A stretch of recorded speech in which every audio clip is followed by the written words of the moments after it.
Bien, bonjour tout le monde. Très heureuse d'être ici avec vous aujourd'hui, accompagnée d'Alejandra. On vit une situation très inquiétante pour les Québécois avec toujours cette menace qui plane au-dessus de nos têtes de l'augmentation des tarifs de Trump. Et face à une situation aussi inquiétante là, pour les gens, ce qu'on a besoin plus que jamais, c'est d'un gouvernement, un État québécois fort qui est là pour protéger les gens. Cette semaine, il y a 3 priorités pour nous à Québec solidaire, puis on va suivre le gouvernement sur ces 3 priorités. La première, c'est les coupes dans nos services publics, particulièrement les coupures en éducation. Moi, j'ai ici une liste des coupures qui ont été aussi mentionnées dans un article de journal, je pense le Journal de Montréal, une liste de toutes les mesures budgétaires qui vont être coupées en éducation. Et la première mesure que je lis ici, c'est soutien à l'intégration et réussite des immigrants et l'éducation interculturelle. Donc, on coupe à l'intégration des enfants d'immigrants qui vont dans nos écoles et dans l'interculturalisme. On coupe au même moment que Jean-François Robert nous fait quasiment un séminaire sur c'est quoi le modèle d'intégration au Québec qu'on doit avoir. Donc, ce gouvernement-là, par rapport aux immigrants, comme d'habitude, il parle des 2 côtés de la bouche. Donc, ça va être une priorité, les coupures dans nos services publics, particulièrement en éducation. Deuxième priorité, c'est Amazon. On a ici une entreprise voyou, une entreprise qui a jeté des travailleurs, 3500 travailleurs québécois comme si c'était des vieux Kleenex. Une entreprise qui a massacré dans le passé nos commerces locaux. On parle beaucoup de consommer québécois. Mais cette entreprise-là qui était au Québec, elle a massacré notre économie locale. Et ce qu'on a besoin, là, c'est que le gouvernement soit fort. On a besoin de voir qui est le boss ici au Québec. Est-ce que c'est Jeff Bezos ou M. François Legault? François Legault doit protéger les travailleurs, travailleuses, doit nous protéger, nous, notre économie, face à des géants américains qui sont sans foi ni loi. Donc, j'invite le gouvernement de la CAQ à boycotter Amazon dans les contrats gouvernementaux. Le gouvernement de l'État québécois est un acteur extrêmement fort et qui peut envoyer des messages importants en agissant puis en boycottant cette entreprise. Il y a des entreprises québécoises qui ont levé la main pour des services, par exemple, d'info nuagique. On a une expertise, des connaissances. Il faut que l'État québécois donne l'exemple et les utilise. Troisième et dernier point, les loyers. M. Legault nous a dit qu'il veut protéger coûte que coûte les entreprises québécoises, qu'il veut protéger les Québécois face aux tarifs de Trump. En ce moment-là, les Québécois et Québécoises, les locataires sont menacés par une augmentation historique. Le minimum, là, c'est la recommandation du STAL, près de 6 %. Il y a des gens qui vont se faire augmenter leur loyer de bien plus que ça, 11-10 %, 10 ou 11 % et plus, et c'est extrêmement inquiétant. La ministre Duranceau, la ministre du Logement, au lieu de dire aux gens déménager, on sait quand on déménage puis qu'il n'y a pas de registre puis on ne sait pas ce que le locataire avant payait, ben c'est là qu'on risque d'avoir une augmentation encore plus importante. Donc c'est une proposition de la ministre qui est absolument inacceptable de la part d'une ministre responsable du logement. En pleine crise, elle peut agir, elle peut dès maintenant déposer un projet de loi pour plafonner l'augmentation à l'inflation. C'est une mesure actuelle qu'elle peut faire ici pour l'année 2025, en attendant des propositions plus structurantes pour le contrôle des loyers.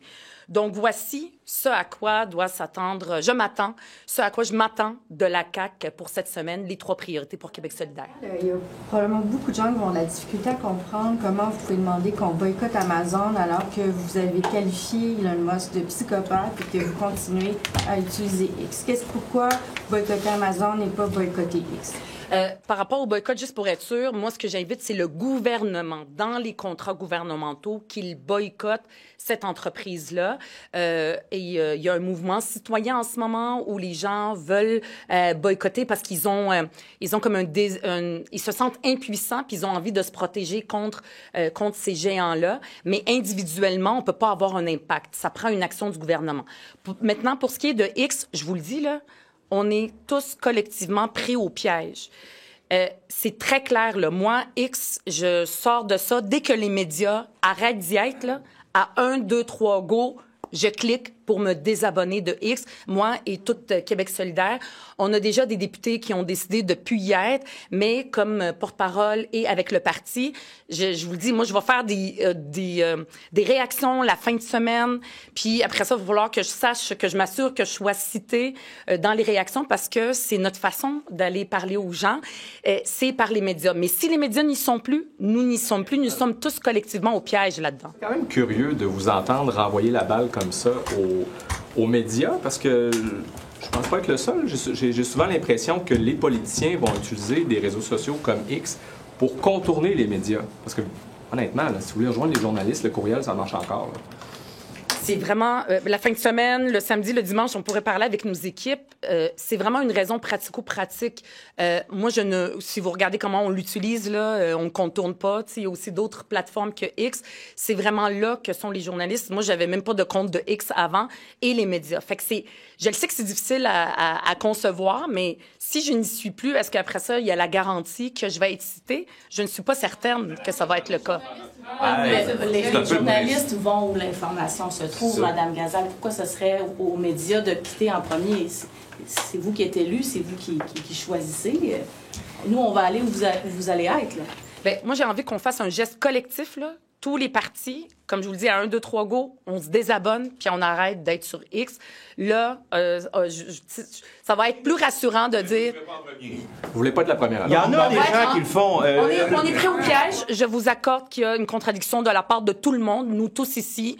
Vous êtes là parce que nous, on est là. Les médias sont là. Des fois, il y a même des journalistes, peut-être personnellement, qui n'y sont pas, mais à cause de leur travail, ils y sont. Les médias sont présents là-dessus. Donc, il va falloir qu'on agisse tout le monde ensemble de façon coordonnée pour dire on arrête d'être là-dessus. Pour une raison pratico-pratique. Le pratico-pratique est plus important que le principe pour vous. M. Marchand, le maire de Québec, lui, il est sur Blue Sky. Il a dit bye-bye X. Vous pourriez le faire. On continue à suivre le maire Marchand, non? Est-ce que vous me garantissez que vous allez me suivre sur un autre compte? Comme Fanny disait, on va aller où vous êtes. Bien, on va en parler une autre fois, mais moi, pour vrai, c'est vraiment la raison. Après ça, des fois, on peut lire aussi ce que les autres vont dire là-dessus. Moi, je trouve qu'on est pris au piège collectivement là-dedans, puis il n'y a pas de question de principe d'être là-dessus sur ce réseau social. J'ai un malaise personnel d'être là-dessus. On a tous collectivement un malaise. Je suis certaine que les médias aussi ont un malaise d'être là-dessus.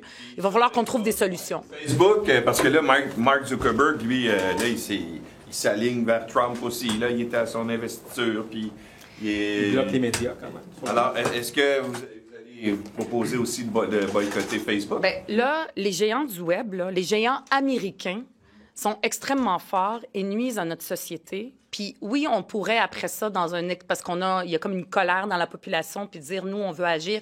Et ça, je le comprends parfaitement. Puis les gens qui sont capables de le faire, puis qui le peuvent, de boycotter puis de quitter ces réseaux-là ou de boycotter Amazon, peuvent le faire.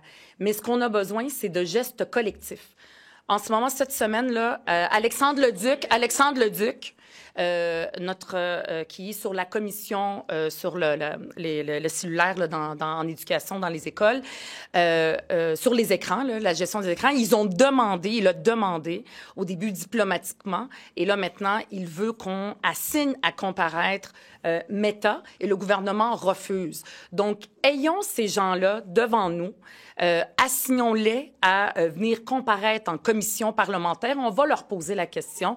Moi, j'aimerais ça aussi que le gouvernement de la CAQ, moi, je suis pas au gouvernement. Moi, je ne suis pas première ministre, je ne suis pas ministre. Je suis députée dans un parti d'opposition.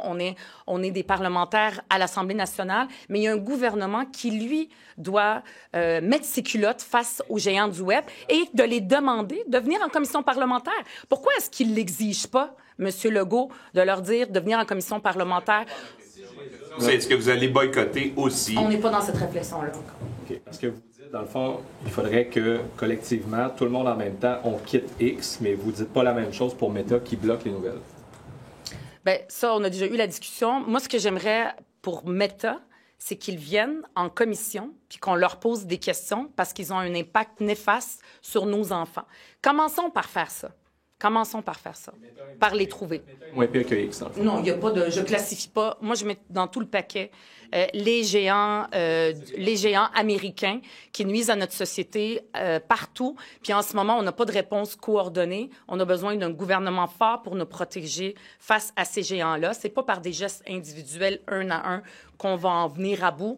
Donc, ayons une action coordonnée face à ces gens-là qui nuisent à notre société puis qui créent aussi des débats qui sont pas sains dans notre société. Ça a un impact sur les médias, ça a un impact sur nos écoles, sur nos enfants, sur nous-mêmes. On a besoin d'un État fort qui les assigne à comparaître. Donc, je mets au défi M. Legault de le faire. Est-ce qu'on a besoin au Québec d'une loi cadre pour mieux intégrer les immigrants? Ouais. Ce qu'on a besoin, c'est de mettre en place toutes les conditions pour assurer l'intégration des immigrants. Moi, si je suis ici devant vous aujourd'hui, alors que je suis arrivée au Québec, que j'avais 10 ans, je parlais pas un mot de français avec ma famille, c'est grâce à la francisation que j'ai eue dans l'école publique québécoise. C'était même pas une question à l'époque pour ma famille, est-ce qu'on m'envoie au privé il y a 35 ans. C'était à l'école publique. C'est là que j'ai appris le français, c'est là que j'ai appris c'est quoi être québécois, c'est là que j'ai appris la culture. Je me rappelle encore aujourd'hui, puis je suis sûre que c'est la même chose aussi pour Alejandra, de ma première sortie au Salon du Livre. Mes parents, je pense qu'ils seraient jamais allés, ils sont même pas encore allés, mais moi, j'y suis allée, puis je suis devenue une lectrice qui dévore les livres grâce à ces sorties culturelles. Et en ce moment, le gouvernement nous dit, on veut des principes, on veut énoncer des beaux principes, on veut parler d'un contrat social, on veut parler d'un nouveau modèle d'intégration ou un autre modèle qui soit légiféré. C'est une bonne nouvelle que la CAQ ait envie de faire de quoi de positif avec les immigrants. Ça, on va pas... je vais dire que c'est une bonne chose, donc on va essayer de trouver les bonnes nouvelles là où on peut. Mais en même temps, il coupe là, la mesure, c'est l'éducation interculturelle. Il faut le faire, là. Comment est-ce qu'on peut être aussi incohérent? Des beaux principes, puis dans la vraie vie, on coupe. Les immigrants sont mieux intégrés aujourd'hui qu'il y a 25 ans, comme le temps. J'ai de la misère, j'ai pas de mesure pour dire est-ce qu'ils sont mieux ou plus ou moins. Moi, ce que je sais, c'est qu'il faut qu'il y ait les conditions gagnantes pour permettre... C'est-à-dire qu'elles sont en train d'être effritées sous le gouvernement de la CAQ. Par les coupures en éducation, les sorties culturelles. Je veux dire, j'ai 46 ans, puis j'avais 12 ans, puis je m'en rappelle de cette sortie-là, où est-ce que j'ai rencontré un auteur. Toi aussi, tu t'en rappelles, on l'est tous comme ça. Donc, quand on coupe, bien, les petites Ruba et les petites Alejandra n'auront plus cette possibilité-là d'avoir accès à notre culture à cause de ces coupures-là. La francisation, là, M. Roberge, il nous fait des conférences sur l'interculturalisme puis le modèle théorique de l'intégration au Québec, là, mais c'est pas terminé. Juste ici, dans la capitale nationale, il y a eu 6 classes seulement qui ont rouvert sur plus qu'une vingtaine. J'étais à Sherbrooke la semaine passée avec des profs en francisation qui ont perdu leur emploi, avec des étudiants dont leur parcours migratoire est mis à mal à cause des coupures en francisation. L'ouverture de cours minimes là, que M. Legault, M. Roberge a parsemé, c'est rien. S'il veut être cohérent avec son modèle d'intégration qu'il va nous proposer dans 2 jours. Hein? Il aurait dû le soumettre aujourd'hui parce qu'on va être là pendant 2 jours à parler de quelque chose qu'on n'a pas vu. Il devrait plutôt ouvrir les cours de francisation, les ouvrir toutes sans aucune exception pour nous prouver qu'il se soucie de l'intégration des immigrants. Êtes-vous de celles et ceux qui croient que M. Roberge agite cette carte-là, l'identité, pour marquer des points politiquement? Parce que ça peut être payant d'agiter cette carte-là. Monsieur Roberge et le gouvernement de la CAQ sortent toujours la carte de l'identité et du nationalisme pour faire diversion sur les actions réelles qu'ils font. Mais comprenez-moi bien, un gouvernement de Québec solidaire est pour un modèle québécois qui nous appartient, le modèle qui a été beaucoup mentionné par M. Gérard Bouchard, c'est-à-dire d'avoir l'interculturalisme, d'avoir un socle commun dans l'espace public, la langue française, la culture, autour de laquelle la majorité et les minorités qui viennent au Québec se retrouvent. Et non pas, on est contre le modèle multiculturaliste à la Trudeau, où est-ce qu'on a toutes les cultures qui vivent une à côté de l'autre, puis il n'y a pas de lien. Donc ça, nous sommes pour ça. C'est une bonne chose. Sauf qu'on ne peut pas juste émettre dans une loi cadre des beaux principes, puis après ça, de l'autre côté, couper dans l'intégration des immigrants, que ce soit en francisation ou en éducation. On parlait des géants numériques, nous sommes tous dans nos chambres d'écho, les uns à côté des autres. On n'a plus ce que j'appelle un lieu commun où nous retrouver. C'est où cet endroit-là? C'est dans l'école publique québécoise qui est effritée à cause des décisions de la CAQ. Trouvé la sortie de Valérie Plante hier, charge contre le premier ministre en personne par rapport à l'itinérance à Montréal? Oui. Moi, ce que j'ai entendu, c'est un cri du cœur de la part de la mairesse de Montréal, Valérie Plante, face à la crise humanitaire. C'est comme ça qu'elle l'a définie. Moi, je suis montréalaise. Je prends le métro très régulièrement. Je peux le constater moi-même aussi, à quel point, quand il fait froid, il y a des personnes qui ont toutes sortes de problèmes de santé mentale, des itinérants qui sont dans le métro, qui pourraient, par exemple, certaines personnes se sentir moins en sécurité, mais il y a aussi des gens qui sont démunis. Et le gouvernement de la CAQ démissionne face à ses responsabilités sur l'itinérance. L'itinérance, c'est une responsabilité du gouvernement provincial, donc du gouvernement de la CAQ, et de se délaisser de ses responsabilités puis de mettre ça entre les mains des villes qui vivent quotidiennement avec cette crise et cette détresse humaine, puis qui elle doit elle-même agir. Donc, j'invite M. Carman de sortir, d'enlever ses deux mains sur lesquelles ils sont assis, là, de les bouger, puis il est assis sur ses deux mains sur la question de l'itinérance, puis de répondre à cet appel, puis à ce cri du cœur de Valérie Plante que je partage. Un exemple, Guillaume Clich-Rivard, qui est notre responsable en la matière, a fait une proposition d'avoir un sommet à Montréal sur l'itinérance pour qu'on soit tous autour de la table et qu'on constate ce qui se passe en ce moment. Pour moi, comme Montréalaise, pour Valérie Plante, elle dit, bien, c'est clair, moi, je le vois, je sais c'est quoi les solutions. Mais peut-être que le gouvernement de la CAQ et M. Legault et M. Carman ont besoin d'être sensibilisés, qu'ils répondent à notre demande, à la demande de Guillaume Clich-Rivard, qu'il y a un sommet d'itinérance. C'est abonnés absents, ils ont rien répondu. Si la crise est si pire que ça, comment ça se fait que c'est pas dans vos trois priorités pour la session? C'est pas un peu étonnant? Comme l'environnement, d'ailleurs, ouais. C'est venant de la part d'un parti comme Québec solidaire. Ça, c'est les trois priorités de la semaine. Fait que non, c'est pour la semaine. Pour la session, ce que j'avais annoncé la semaine passée, c'est face à ce que Trump va faire, puis à cette instabilité, c'est pas le temps de couper dans tous nos services publics, éducation, santé, services sociaux, tout ce qu'on donne comme soutien aux personnes itinérantes. Donc, en francisation, tous les services publics, en ce moment, la CAQ est en train de couper. Elle fait de l'austérité. M. Legault peut, après ça, utiliser tous les termes qu'il veut pour nous dire qu'il ne fait pas de l'austérité. La réalité, c'est qu'il ment. Tout à l'heure, je vais être avec des profs de la FAE, d'un syndicat de profs à Montréal, qui vont être présents. Pas pour leurs conditions de travail personnelles, c'est pour contrer les coupures en éducation. Donc, il faut qu'il y ait des actions puis une mobilisation contre l'austérité de la CAQ qui ment à la population puis qui dit qu'elle ne coupe pas. À l'IVAC, ma collègue Marie-Claude Desfossés a fait un reportage sur les conséquences. Il y en a qui sont tombés entre les mailles du système. Si on veut, il y en a plus de 500 qui, finalement, ont perdu leur compensation. Ouais. Est-ce qu'il y a des problèmes à régler? Qu'est-ce qu'on doit faire? Oui, bien pour l'IVAC, c'est important de prolonger plus longtemps la période de couverture. Ça a été une demande qui a été faite par Guillaume Clich-Rivard. Donc, c'est vrai que ces gens-là se retrouvent dans une situation extrêmement de vulnérabilité, puis c'est important qu'on augmente la période. Est-ce qu'il y a des modifications autres que la période qui pourraient être faites pour éviter qu'ils tombent dans le... Oui, bien, je vous invite à parler avec mon collègue Guillaume Clich-Rivard pour avoir plus d'éléments. Il y a sûrement des bonnes propositions là-dessus. Is another law on integration, ensuring that immigrants integrate into Quebec society, is another law really necessary right now? What is important is to make sure to put that good condition to integrate the immigrant in Quebec, to make them learn French and to be integrated in our society. The government now, and Monsieur Roberge, is putting in place a law to announce some good principles about the integration.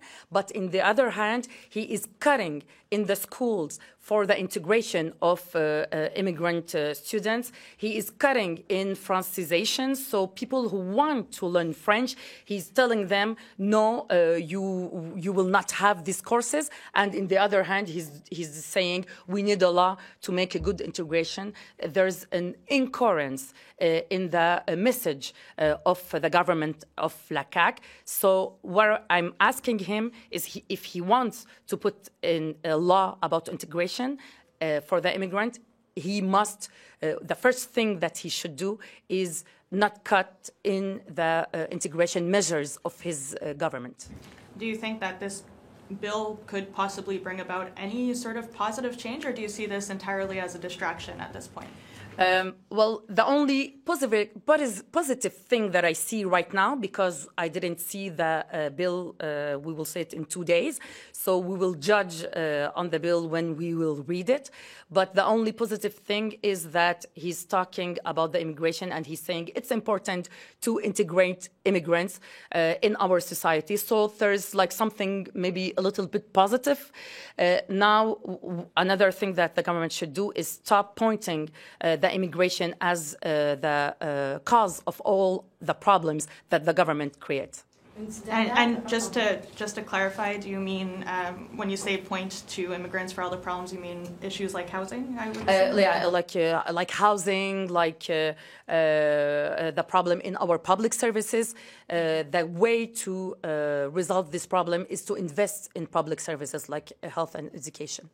Quickly, can I get your reaction to Madame Plante's comments yesterday? She called homelessness a humanitarian crisis, and she said the government wasn't on the ground, but she also said opposition parties haven't been present enough. What's your reaction? Yeah, well, us here in Québec Solidaire, we made with Guillaume Clich-Rivard a lot of proposals about comment on dit itinérance?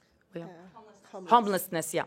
For the homelessness people, and we asked to have a summit in Montreal, so all the political parties, and also Projet Montréal and the mayor, to be sitting around to resolve the problem about homelessness. So at Québec Solidaire, we are going to continue to ask questions to the government, and we will insist to have answers from the government.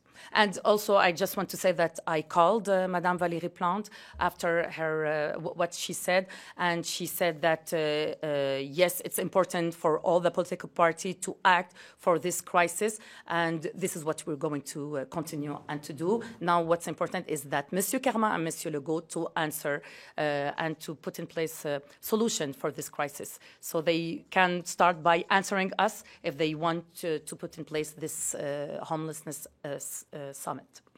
Thank you. Petite réaction sur les allégations de racisme à l'endroit infirmières africaines là, Amos et la sœur, s'il vous plaît. Oui, c'est extrêmement inacceptable ce que les gens qu'on est allés chercher à l'étranger pour venir donner des services à la population dans la région, c'est extrêmement inacceptable la situation qu'ils ont vécue. Il y a aussi une infirmière qui a perdu son emploi, si je comprends bien, parce qu'elle a dénoncé. Il y a personne qui ne mérite de perdre son emploi parce qu'il a alerté face à une situation inacceptable qui est vécue dans nos services publics. Donc, c'est important que cette situation arrête puis qu'il y ait une enquête là, qui soit faite par le CIS là, de la région pour arrêter ça, parce qu'on a besoin de ces gens-là pour venir travailler ici. Merci beaucoup. Merci beaucoup.